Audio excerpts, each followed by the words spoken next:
ముఖ్యమంత్రి నారా చంద్రబాబు నాయుడు గారికి, ఉప ముఖ్యమంత్రి పవన్ కళ్యాణ్ గారికి, నారా లోకేష్ నాయుడు గారికి నా విన్నపము.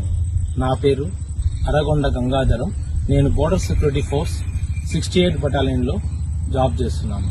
ప్రస్తుతం నేను పాకిస్తాన్ బోర్డర్ గుజరాత్లో పనిచేస్తున్నాను.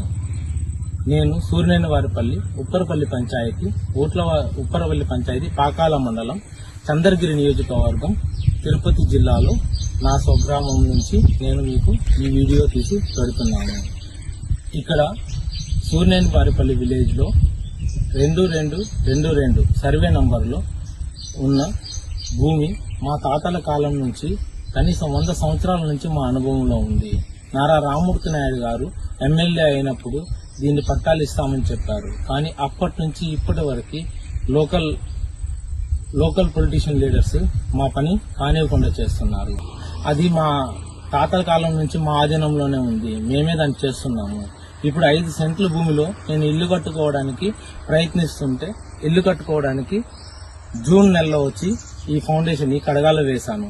ఇప్పుడు మళ్లీ సెలవు వచ్చి ఇల్లు కట్టడానికి ప్రయత్నిస్తుంటే మా ఊరు లోకల్ లీడర్ పొంగర బాలాజీ అనే వ్యక్తి 2 లక్షల రూపాయలు ఇస్తేనే ఇల్లు కట్టనిస్తాము, ఇది మండల అధ్యక్షులకు అందరికీ అవసరము, ఇవ్వకపోతే కట్టనివ్వమని బెదిరిస్తున్నాడు. నేను ఇవ్వనని చెప్పిన వెంటనే మరుసటి రోజే విఆర్ఓ గారిని పంపించి ఎంఆర్ఓ దగ్గరికి నన్ను పిలిపించి, ఎంఆర్ఓ సార్ నువ్వు కట్టడానికి వీలు లేదు, మేము చెప్పేంత వరకు అంటే ఇండైరెక్ట్ గా అతను నాకు వార్నింగ్ ఇస్తున్నాడు. వాళ్ళకి డబ్బులు ఇచ్చి కట్టుకోమని చెప్పి. నేను ముఖ్యమంత్రి గారిని, ఉప ముఖ్యమంత్రి గారిని, లోకేష్ బాబు గారిని నేను కోరుకుంటున్నది ఒకటే, మేము జీవితకాలం 23 సంవత్సరాలు భారతదేశంలోని అన్ని వైపులో ఉన్న బోర్డర్లో పనిచేశాము, దేశం కోసం సేవ చేస్తున్నాము. కానీ మాకు 5 సెంట్ల భూమి కోసం ఈరోజు నేను ఒక చిన్న మండల అధ్యక్షుడు ఇలాగా నన్ను నిలుపుతుంటే ఎంఆర్ఓ గారు పట్టించుకోవట్లేదు. ఏం నువ్వు బోర్డర్లో చేస్తే నీకు ఏంటి, మాకేంటి అని అడుగుతున్నారు. నువ్వు బోర్డర్లో ఉంటే మాకేంటి అని అడుగుతున్నారు. మేము బోర్డర్లో ప్రాణాలు పోగొట్టుకుని మా శవాలు ఇంటికి వచ్చినప్పుడు మీరు వచ్చి ఇచ్చే నివారణల కన్నా బతుకున్నప్పుడు ఇచ్చే ఒక చిన్నపాటి ఇలాంటి ఓదార్పే మా అందరికీ ఒక మంచి ఆదర్శం ఉంటుంది.